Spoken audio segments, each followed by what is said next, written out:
अमेरिकी कोर्ट एक झटके के बाद भारत को यहाँ फायदा होने वाला है। जानेंगे क्या हुआ है, क्या अमेरिका के कोर्ट ने फैसला सुनाया है। तो वहीं दूसरी तरफ चाइना पर गाज गिरा है अमेरिका का। जियोपॉलिटिक्स में बहुत कुछ चल रहा है, हमेशा की तरह जानने को मिलेगा बहुत कुछ। आइए जानते हैं इन खबरों को विस्तार से। अमेरिकी कोर्ट ऑफ इंटरनेशनल ट्रेड ने 29 मई 2025 को एक महत्वपूर्ण फैसला सुनाया, जिसमें कहा गया कि राष्ट्रपति डोनाल्ड ट्रंप को international emergency economic powers act के तहत आयात पर टैरिफ लगाने का अधिकार नहीं है। यह फैसला भारत के लिए राहत भरा है, क्योंकि ट्रंप ने भारत पर 26% का पारस्परिक टैरिफ लगाने की घोषणा की थी। साथ ही कृषि जैसे संवेदनशील क्षेत्रों को खोलने का दबाव बनाया गया। इस कोर्ट के फैसले ने भारत पर इस दबाव को कम कर दिया है, क्योंकि अब भारत को इन टैरिफों के डर के बिना अमेरिका के साथ व्यापार समझौते पर बातचीत करने की अधिक स्वतंत्रता मिलेगी। डोनाल्ड ट्रंप ने अप्रैल 2025 में भारत सहित कई देशों पर 26% का पारस्परिक टैरिफ लगाने की घोषणा की थी, जिसका उद्देश्य अमेरिका के व्यापार घाटे को कम करना था। भारत, जो अमेरिका के साथ 33.8 बिलियन डॉलर का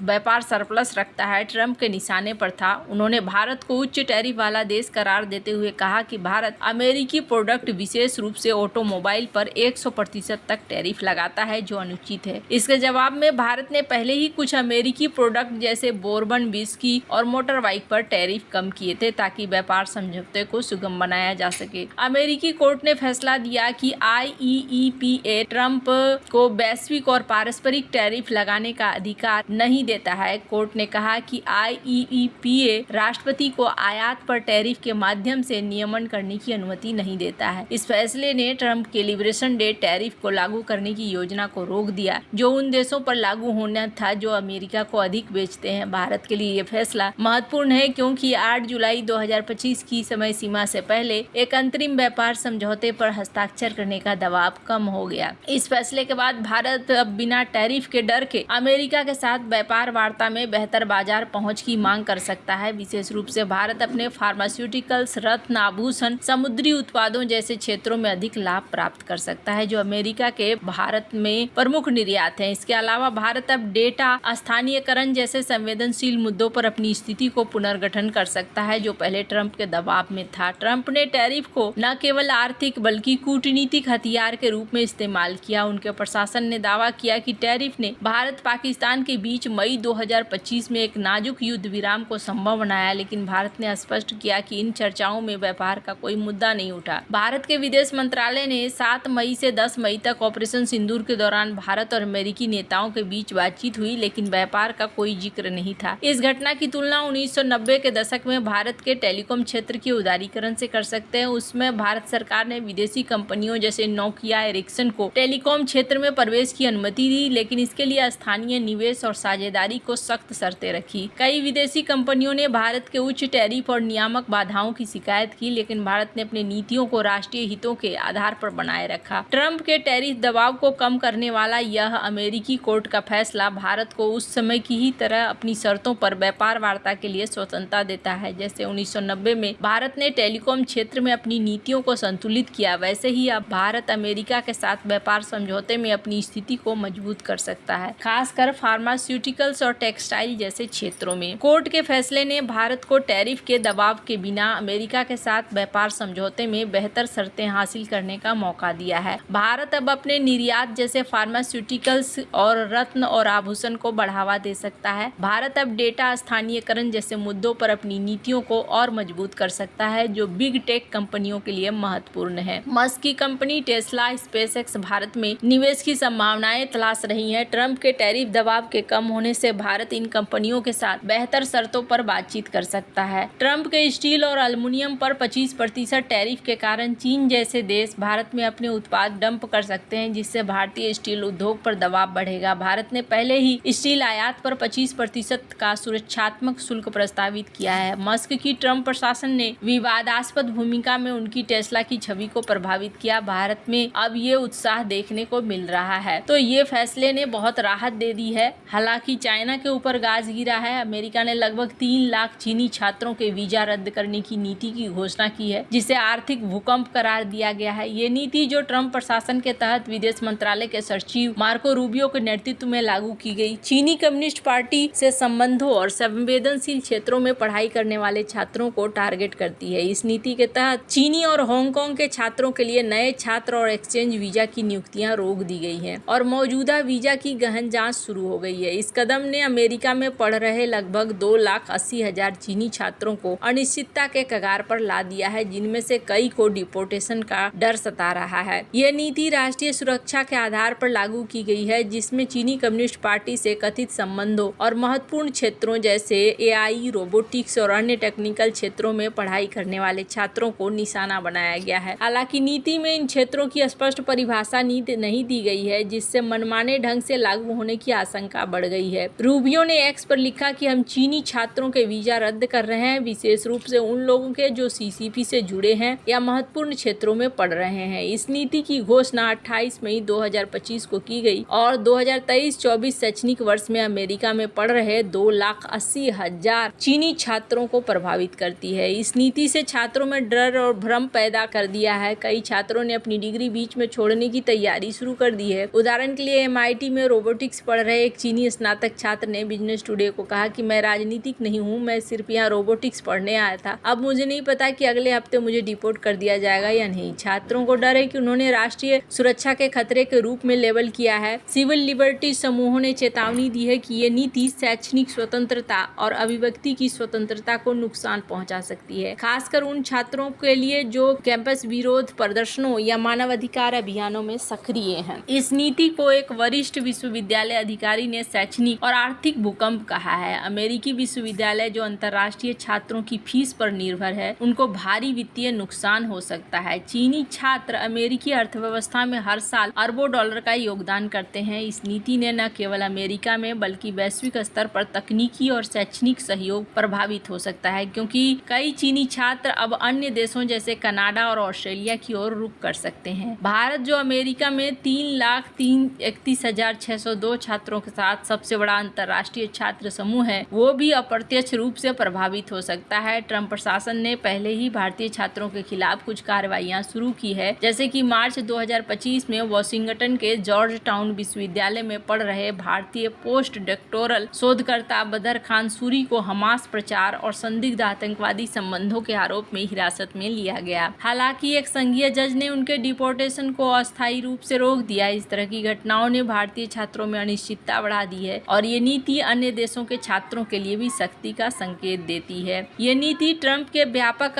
प्रवासन कड़ाई अभियान का हिस्सा है। उन्होंने मई 2025 में प्रोजेक्ट होम कमिंग नामक एक कार्यकारी आदेश के माध्यम से अवैध प्रवासियों के लिए स्वनिर्वासन का कार्यक्रम शुरू किया, जिसमें मुफ्त उड़ाने और सख्त दंड की पेशकश की गई थी। चीनी छात्रों पर यह नीति इस अभियान का विस्तार है जो राष्ट्रीय सुरक्षा और आर्थिक संरक्षणवाद को प्राथमिकता देता है। इस स्थिति की तुलना 1970 के दशक में भारत में विदेशी कंपनियों के खिलाफ लागू की गई नीतियों से भी आप समझ सकते हैं। भारत के लिए विशिष्ट प्रभाव है। आर्थिक अवसर है कि चीनी छात्र के डिपोर्टेशन के बाद विश्वविद्यालय में सीटें खाली हो सकती है। ट्रंप प्रशासन की चीनी छात्रों के वीजा रद्द करने की नीति ने अमेरिका में शैक्षणिक और आर्थिक क्षेत्र में एक भूकंप पैदा कर दिया। ये नीति भारत के लिए दोधारी तलवार है। वैसे अब इस नीति का असर और क्या पड़ेगा, देखने वाली बात होगी। आपको क्या लगता है इन सब मामले में, आपकी क्या राय है, कमेंट कर जरूर बताएं। जल्द मिलते हैं अगले वीडियो में नई खबर के साथ।